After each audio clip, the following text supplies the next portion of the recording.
Hi, welcome to my marketing ePortfolio, an ensemble of my previous and current schoolwork within the field of marketing.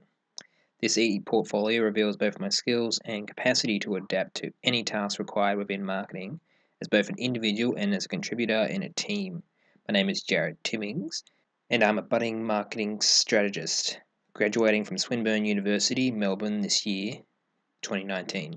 And I'm on the lookout for a future position in marketing that can challenge me. First, a little on my views of marketing and its capacity to assist an organization. I view assisting the marketing operations of organizations and businesses as a pathway to a more sustainable future, both in improving business practices as organizations are enabled to achieve not only their financial and customer based obligations, but also engage in and flourish through the use of corporate social responsibility marketing and products. I take great interest in examining the problems required of organizations and businesses and the logic and research steps required to ensure that they're able to flourish. My main area of interest is with the car manufacturing industry and the differentiation that the many car manufacturers engage in to attract customers to their particular segment of the industry, despite the industry being saturated with the many different offerings that are available. Thank you for taking the time to get to know me a little better and for considering me to be part of your future operations in marketing. So, first, a background. At my induction into this course, Marketing Strategy and Planning, I was not aware that we would be provided so much in depth information about our client, Waverley Helpmates, including financials, and that strategy and planning would merely include being given a sketch outline of the company's issues and not the full inclusive information on their health as an organisation. I assumed, to be honest, that the expectations for a marketing strategy would include primarily the production of ads for the organisation and not concise strategies that would result in an expected and precise increase in number of customers per year, and that each strategy to be implemented required a precise timeline for implementation and precise costing of what it is to be implemented. I was at the beginning of this semester critical of the idea that what I consider to be insignificant details such as brand logo and the corporate social responsibility of a company are in fact useful and worth attending to by the company. I'd assumed that they tend to not influence the perception of the customer in any substantial way. Don't people just assume that all companies are corrupt and only wish to make money like I've assumed? And that's basically my prior assumptions before moving into this unit. I now turn to my previous learning in this unit and the topics that have influenced me the most. For this section, I will consider marketing examples from the real-world industry of car manufacturing because it is the point at which I see the most differentiation between differing brands and product offerings and is of the most interest to me as a field to enter into in the future as a potential marketing strategist. The most important learning that I have engaged in this unit is branding. For example, in a bite-sized case study, Lauterborn refers to the positioning of your brand that you must maneuver in order to position your product for consumers. You cannot be everything to the consumer, even if you would like to be. Lauterborn indicates that companies must not forget they inhabit only a certain place in their customer's mind, and so must ensure that they do not overstep their position and assume that they can copy their competitors or leaders in their niche. Lauterborn refers to Polaroid, how they focused on the product that they made, the cameras, rather than the experience of taking instant pictures, leading to their failure. Or Sony, who invented the Walkman, so it's self-evident that they should be the company to invent the iPhone and the iPod. But the company believed that it made tape recorders instead and did not follow through with the idea of music in your ears for whatever the product. And so they failed with that venture as well. As it relates to the automobile industry, the idea of branding is particularly salient when you relate it to the ubiquitous nature of cars and the slight differences in social status that they offer to consumers. Obviously, most people own a car, and each can be considered quite interchangeable except for intangible factors such as social status that each relates to the consumer, which are easily discernible and almost innate to the average person, such as knowing the difference between Mercedes and Toyota, such that the core brand of Mercedes is luxury and exclusivity. And intangible factors will continue to dominate branding into the future. For example, Tay indicates that the automotive industry has and still is becoming more nuanced and in fact subjective with regards to what consumers' criteria is for selecting a car. Objective criteria such as reliability of the vehicle, vibration, and road noise in the cabin are still measured by the consumer. However, other more visceral criteria such as performance or handling of the vehicle are taking precedence in the consumer's mind. TAE, for example, refers to the differentiation of BMW as a superior handling machine in a class of its own, and so essentially a trait that becomes associated with the brand, indicating ultimately that feelings have a large contribution in whether the consumer chooses one brand over another. A second and interesting aspect of marketing that has influenced me is the relational strategies that companies must employ. I found it very interesting that it's always better to attempt to try and retain customers rather than attempt to acquire new ones.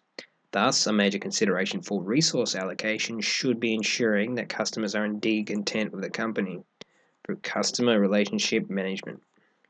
In a previous assignment of my course relating to the Dyson Supersonic, I was able to delineate the features that ensure that a positive customer touchpoint journey is achieved through the final touchpoint between the consumer and the business, that being the post-purchase interaction, as indicated by Lemon and Verhoeven. In particular, my previous assignment included indicating the methods needed for ensuring that the customer consistently re-engages with the Dyson brand. In particular, the previous consumers of Dyson are going to re-engage when buying new models, from buying Dyson's vacuums to buying the new Dyson Supersonic hairdryer. With my assignment referring to this retaining of the customer being facilitated by such methods as a learning model, in which the Dyson Supersonic represents a product line extension and therefore a conditioned stimulus for the consumer.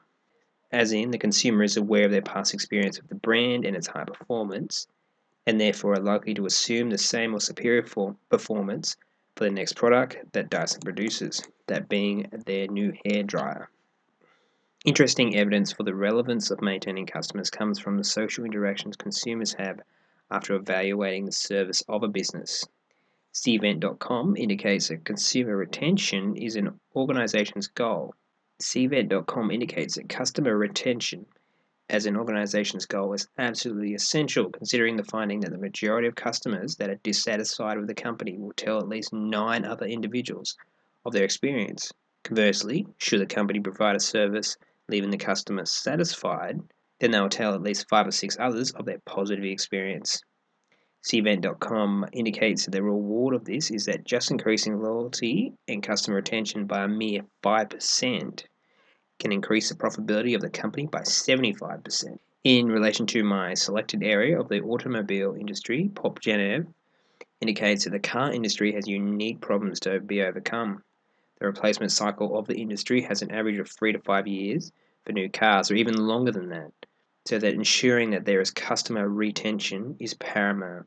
PopGenev goes on to indicate that the company Toyota is able to maintain customer loyalty because they ensure that company culture revolves around cutting costs in sustainable ways, such as finding cheaper and equally reliable alternatives to new technologies implemented by other car manufacturers, therefore ensuring that their customers are happy with their products and keep coming back.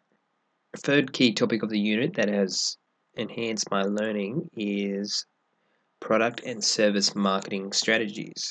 And in particular, I found it particularly instructive to learn about the companies such as Apple and Corning that have facilitated their own reinvention, and thus ensure that they do not fall prey to the Icarus paradox that Timmings speaks of. It is particularly interesting to consider the number of biases and fallacies that can lead to organizations failing, even during the years where they achieve their highest profits. This is quite obvious when the product life cycle and the adoption of new products is considered, in which the product maturity is immediately followed by product decline, as you can see on the graph. And this inserts into what I mentioned previously with the necessity of the retention of customers across the company's life, overcoming this maturity and then decline in product life cycle. A perfect example of this cannibalizing process being useful would be the car manufacturer Lamborghini, which are known worldwide for their supercars. However, recently they have implemented a new line of cars far detached from their conventional lineup, a supersport luxury SUV known as the Lamborghini Urus. The vehicle is such a detachment from their traditional manufacturing process that Lamborghini needed to build a new factory just for the reduction of the SUV. The chief commercial officer of Lamborghini has indicated that the company hopes to have 70% of orders deriving from new customers and 30% from existing customers, which seems to have occurred, indicating that a luxury car brand has successfully targeted a new group of customers, despite Lamborghini primarily relying on having long-term fanatical fans for their product's success. This particular finding represents a lesson for me to be ever ready to embrace change and new ideas, despite what an organization has already achieved in the past. With this, I think, dovetailing nicely into the initial analysis that all companies must engage in to succeed, which is the marketing audit. The marketing audit indicates what exists both internally and externally that needs to be addressed for the company. In particular, it is interesting to consider the critical success factors needed for particular companies within particular industries to prosper. Secondly, is the PESTLE model, that being the political, economic, socio-cultural, technological, legal, and environmental factors that allow the business to understand what issues it needs to be navigating in order to sustain its advantage. That a company is so intimately entwined with the macro forces present throughout politics and the economy is very interesting to consider. For example, as it relates to the Icarus paradox, Lavallo and Kahneman indicate that the failures that companies undergo are due to neglecting a number of factors detailed in the PESTLE model. Factors that can result in the Icarus paradox can result, as Lavallo and Kahneman indicate, from over-accentuating the positive aspects of the company's unique position, such as neglecting competitors, organizational pressure, and anchoring, where initial plans are not altered as projects progress and costs mount. All this information for me culminates in relating to a quote by Charles Darwin. It is not the strongest of the species that survive, not the most intelligent, but the one most responsive to change. And this also perfectly relates to the profitable running of a company, that those companies that do survive in a free market are the ones that adapt, a view that I endorse wholeheartedly as a budding marketing strategist. On my previous assignment in marketing strategy and planning, the lessons learned from this assignment, assignment 2, include maintaining constant communication with all the team members, ensuring that everyone is enlightened as to what is expected of them. Also, understanding that everyone has different strengths and knowledge that they bring to the assignment was an eye-opening finding for me. I was not aware that the assignment required such overlapping of duties. I have learnt to ensure that everyone regularly commits to the work and ensuring that team members actually have agreed to the timeline set out for the team. The need to maintain constant communication, including juggling schedules of different people who are often very busy and not fully committed to the one assignment, and ultimately being aware that it's very unlikely that everyone or anyone will complete their part at the agreed upon time. Understanding that people will interpret the guidelines for each task differently and navigating the space efficiently by ensuring that there is compromise and clear communication really helps with ensuring that you do a good assignment.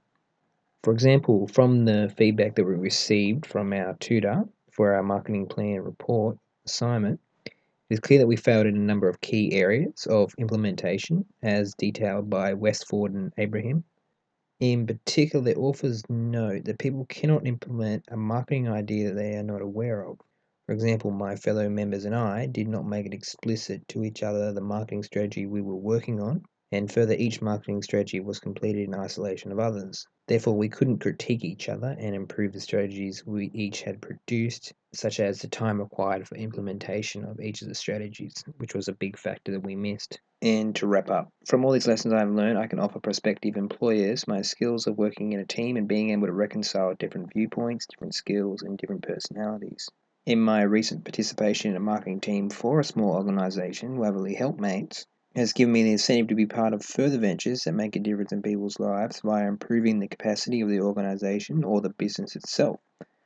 I can offer the skills of being able to effectively navigate and understand the unique needs that each organisation has for the future, whether they have short-term, mid-term or long-term goals for their future. And I do not intend to rely on luck or a poor memory and therefore make the same mistake twice. And so I've actually created a Word document guide for myself that I've contributed to since the start of my tenure at university. This is what I would describe as a map of knowledge, now has over 73 pages of information that I've jotted down from reading tutors' remarks and hints through my marketing journey.